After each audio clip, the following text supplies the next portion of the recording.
وہ سیدہ کہ جن کا نور ملا تھا معراج کے بعد. جناب سیدہ کس کی بیٹی تھی؟ اشرف الانبیاء کی. کب پیدا ہوئی؟ اعلان نبوت سے پہلے یا بعد؟ اعلان نبوت کے بعد. کون سے نبی؟ خاتم الانبیاء. کن میں سے؟ اولو العزم اور تمام انبیاء کے سید و سالار. اب ان کو اللہ سبحانہ و تعالیٰ کی جانب سے ایک تحفہ ملنا ہے. معراج ایک نہیں ہوئی اشرف الانبیاء کو، معراج بہت ساری ہوئی، لیکن ہر معراج کا مقام الگ تھا.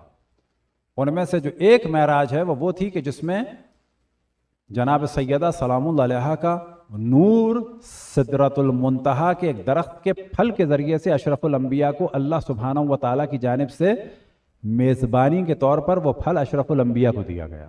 کہ جس درخت کا عالم یہ تھا کہ سدرۃ المنتہا پہ درخت کہ تمام ملائکہ کی توجہ تھی اشرف الانبیاء کی جانب، اور اشرف الانبیاء کی توجہ تھی اس درخت کی جانب کہ یہ درخت کیا ہے. اور درخت کے بارے میں یاد رکھیں کہ درخت ہدف نہیں ہوتا، درخت کا پھل ہدف ہوتا ہے. اس درخت کے پھل سے اشرف الانبیاء کی میزبانی ہوئی تھی، اور اس پھل کے ذریعے سے جناب سیدہ کے نور کی نہیں، جناب سیدہ کے جسم کی ابتدا ہوئی تھی. اب یہاں سے ہم توجہ دلائیں کہ تمام معصومین کی خلقت کی ابتدا نور سے ہوئی. قابل برداشت، سب کو معلوم ہے. صحیح، تمام معصومین کی خلقت کی ابتدا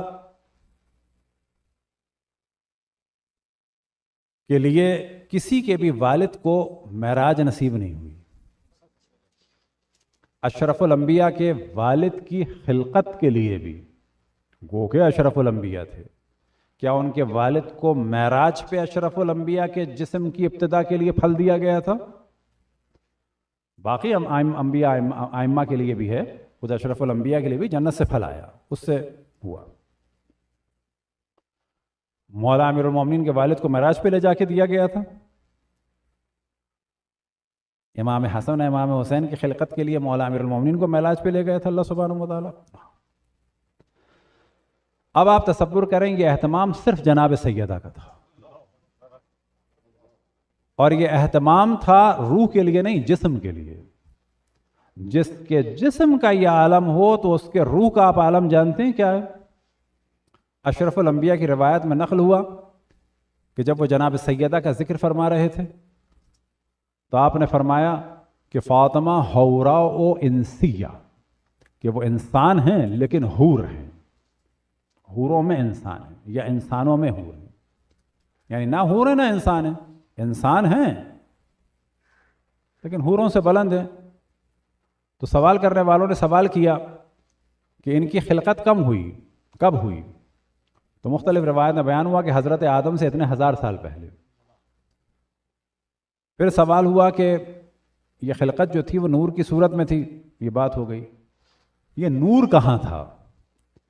تو روایت میں نقل ہوا کہ آپ نے فرمایا فی حقۃ تحت ساق العرش، کہ عرش کے پایوں میں سے ایک پائے کے اندر حقہ کہتے ہیں اس چھوٹی صندوقچی کو یا ظرف کو کہ جس میں جواہرات رکھے جاتے ہیں.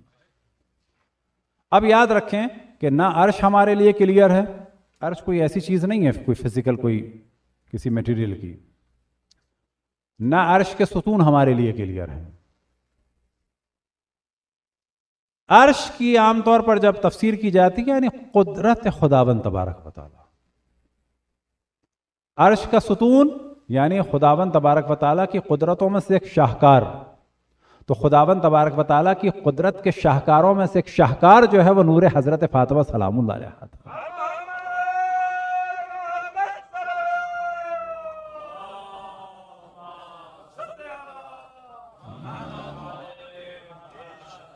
اور پھر سوال کیا گیا کہ اس وقت اس نور کی کوئی غذا تھی؟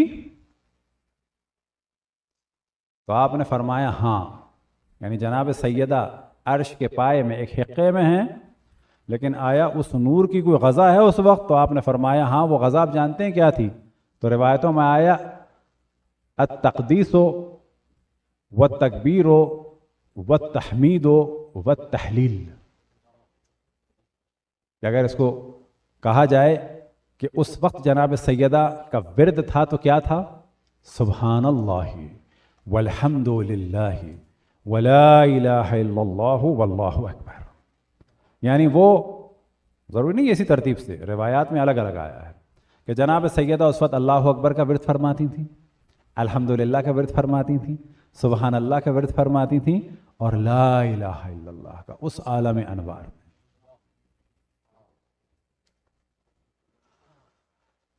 اور اس درخت کی جو خوشبو تھی، سدرۃ المنتہا پہ جو درخت تھا، جب اشرف الانبیاء کو وہ معراج یاد آتی تھی، جناب سیدہ کو اپنے گلے سے لگاتے تھے، کبھی ان کے ہاتھ چومتے تھے، کبھی ان کے بال سونگھتے تھے.